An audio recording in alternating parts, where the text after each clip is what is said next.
This one is the CIA sends their best spy into Russia, the very best spy. He has spent the last 10 years learning how to blend in with the locals. He speaks perfect Russian. He could dance the kalinka. That's that thing where I think your knees are bent all the way down. Better than anyone. And he could drink an entire bottle of vodka without batting an eyelash. As soon as he's ready, a helicopter flies him in by night to a remote Russian province and sets him down near a village. The spy knocks on the first door of the village, posing as a poor lost traveler. An old babushka answers the door. He says, "Please, madam," in perfect Russian, "I was lost in the forest. I need somewhere to stay." Well, the babushka says, "You can't stay here. You're an American spy." Huh? Well, I'm shocked. And she guessed the secret. The spy, nevertheless, kept his cool. "You're mistaken, madam," he says. "I'm from Russia. Otherwise, I would not know how to do this." And he dances a perfect kalinka. The babushka says, "You dance well, but you're still an American spy." Getting nervous, the spy tries again. "You're mistaken, madam. I can prove it for certain." And he pulls out a full bottle of vodka from his rucksack, and he chugs the whole thing down in one gulp. "You know how to hold your vodka," says the babushka, "but you're still an American spy." Right? And so how do you know I'm an American spy? He's run out of tricks. How do you know? And the babushka says, "You're black."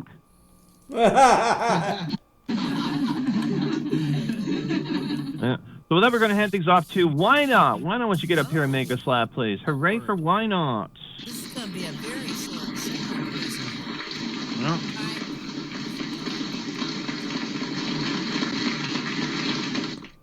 Boston. I get to stand next to you, buddy. Isn't that cute how I get to stand next to Boston? Boston, thank you for keeping me company. This 85-year-old man marries a beautiful 25-year-old woman. Because her new husband's so old, the woman decides that on the wedding night, they should have separate suites. She's really concerned the old guy could overexert, you know? So after the festivities, she prepares herself for bed for the knock on the door that she's expecting. And sure enough, the knock comes, and there's her groom ready for action. So they start making love, and all goes well. And then he leaves the room, and she prepares to go to sleep for the night. After a few minutes, there's a knock on the door. There's the old man again, ready for more action. She's kind of surprised, but she consents to further sex, which then again is successful. Well, when it's over, the old octogenarian bids her a fond goodnight and leaves, and she's really tired by now. She's real close to sleep, but then she hears another knock. And there he is, fresh as a 25-year-old, ready for more action. And so they make love a third time. As they're lying alongside each other afterwards, the young bride says, "I'm just really impressed that a guy your age has enough juice to go for it 3 times. I've been with guys less than half your age that were only good for 1 time. You're just great." The guy looks all confused at her and turns and goes, "Have I been here before?"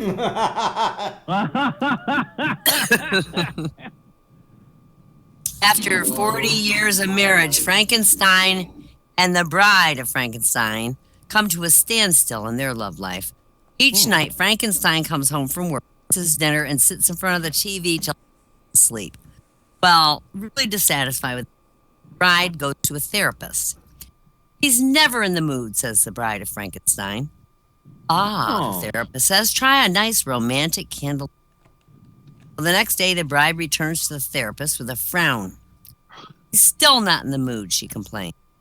"All right," the therapist says, "this time, try something more seductive.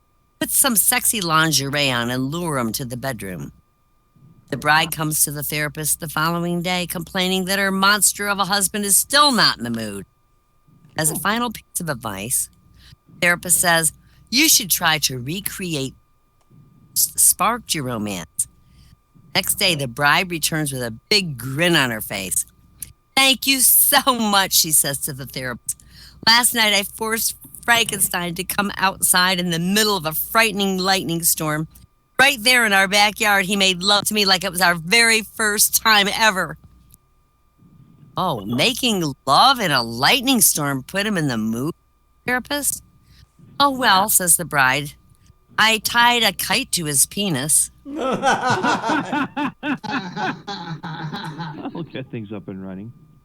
Yeah, two old ladies are walking through the museum and they get separated. When they run into each other later, the first old lady says, my, did you see that statue of that naked man back there? And the second lady, oh, yeah, I was absolutely shocked. How can they display such a thing? My gosh, the penis on it was huge. And the first old lady blurts out, and it was really cold, too.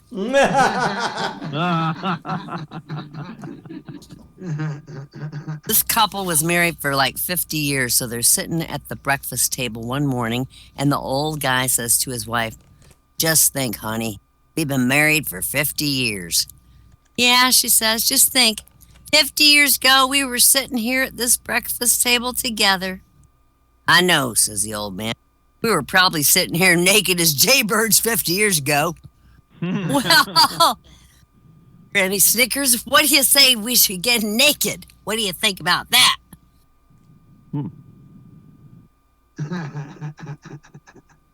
Oh, why not? We lost you. Yep, we lost your voice. So the two stripped down to the buff. Can you hear me now? Yep. So the two strip to the buff and they sit down at the table. You know, honey, the little old lady whispers, my nipples are as hot for you today as they were 50 years ago. Well, he says, I ain't surprised. One's in your coffee and the other's in your oatmeal. Oh. This cop car pulls up in front of Grandma's house and Grandpa gets out. The white policeman explains to Grandma that the poor gentleman was lost in the park and he couldn't home. Oh, dear, says Grandma. You've been going to that park for over 30 years. How can you get lost there? Mr. Grandma, so the cop can't hear, goes, I wasn't lost. I was just too goddamn tired to walk home. Oh. Okay, that's cute. This old lady and old man are sitting in their retirement home. The old man turns to the woman. He says, I bet you can't tell how old I am. And she says, okay. And then she unzips his fly, feels around for a while, and finally says, I think you're 73. Holy shit, that's amazing, the man says. How'd you know that? She says, you told me yesterday.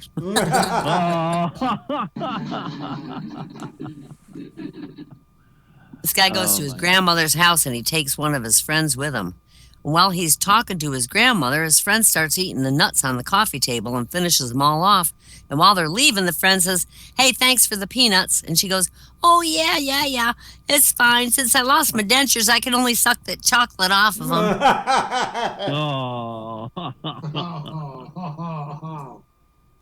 This old 85-year-old man visits the doctor to get a sperm count. And the man is given this jar. Doctor tells him, bring it back with a sample in it. Well, the next day he comes back with an empty jar. What happened? Asks the doctor. Well, the old man says, I asked my wife for help, and she tried with her right hand, then she tried with her left hand, nothing.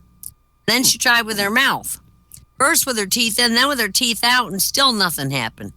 We even called Evelyn, the lady next door, but still nothing. I couldn't do nothing. The doctor says, you asked your neighbor? Yeah, the old guy says, no matter what we did, we tried and tried, we couldn't get the goddamn jar open.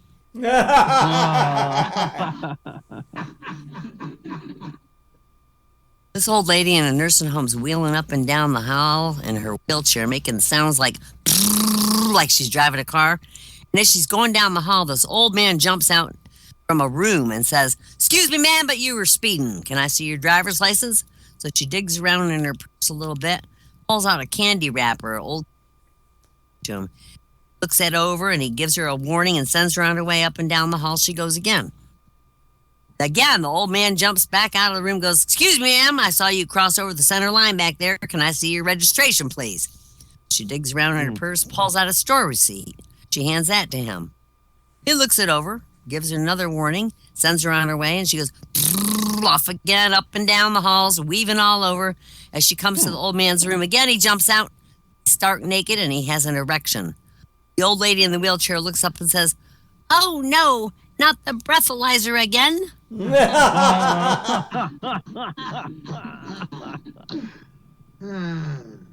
This older lady's real lonely. She decides to get a pet to keep her company. Off to the pet shop she goes. Forlornly, she searches and searches, but nothing catches her interest except one real ugly frog. As she walks by the barrel that he's sitting in, he looks up and he winks at her. He whispers, "Me too. Buy me, and you won't be sorry." The old lady thinks, well, why not? She hasn't found anything else, so she buys the frog and takes it to her car. She's driving down the road, and the frog whispers, "Kiss me. You won't be sorry." So the old lady thinks, what the hell? She kisses the frog. Immediately, the frog turns into an absolute sexy, handsome young prince. And the prince kisses her back. Turns into the first motel she can find. Oh, it turns into the first motel. Now, yeah, being over 60 has a lot of advantage. Here are some of the advantages of being over 60. Nobody expects you to run into a burning building to save somebody, which is good. People call at 9 p.m. and they say, "Did I wake you?" People no longer view you as a hypochondriac. No, if you're sick, you mean it. There is nothing left to learn the hard way. You can eat dinner at 4 p.m. if you want to, and you can live without sex, but not without your glasses. Okay. You really enjoy hearing about other people's operations. You can get into real heated arguments about pension plans. You have a party and the neighbors don't even realize it or call the cops on you. You quit trying to hold your stomach in no matter who walks into the room. When you're in an elevator, you sing along with that music. Because you know the lyrics. Yeah, that's right. Your investment in health insurance is finally beginning to pay off. Oh. Your joints are more accurate weather gauges than the Bureau of Meteorology.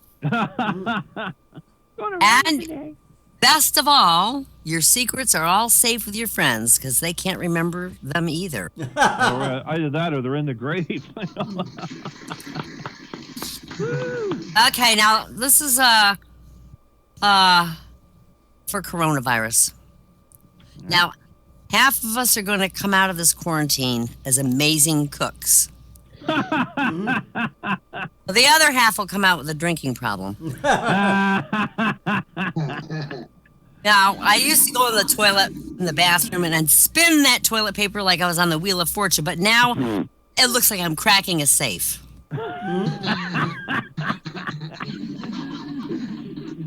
I've been inside so long, I've got to learn to practice social distancing with a refrigerator. PSA, every few days, try your jeans on just to make sure they fit, because pajamas will have you believe that everything's well in the kingdom. And it isn't.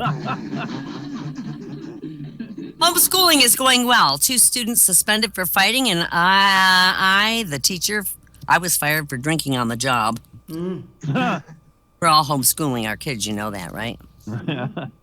I don't think anyone expected that. When we changed the clocks, we'd go from standard time to Twilight Zone, but we did.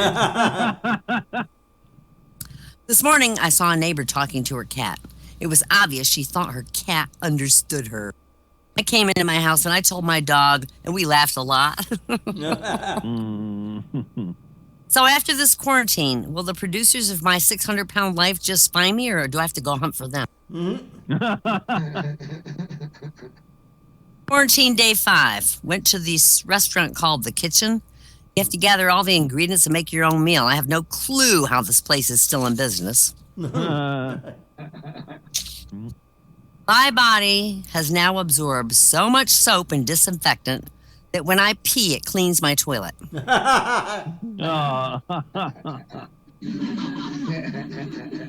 5 of homeschooling, one of these little monsters called in a bomb threat. Well, he forgot to study. I'm so excited. It's time to take out the garbage. What do you think I should wear? Something nice. I hope the weather's good tomorrow for my trip to Puerto Backyarda. I'm tired of I'm getting real tired of Lost Living Room. Oh, then I saw this classified ad. Single man with toilet paper seeks woman with hand sanitizer for good, clean fun. Day 6 of homeschooling. My child just said, I hope I don't have the same teacher next year, and I'm offended. And, you know, it is better 6 feet apart than 6 feet under, boys and girls. Sure.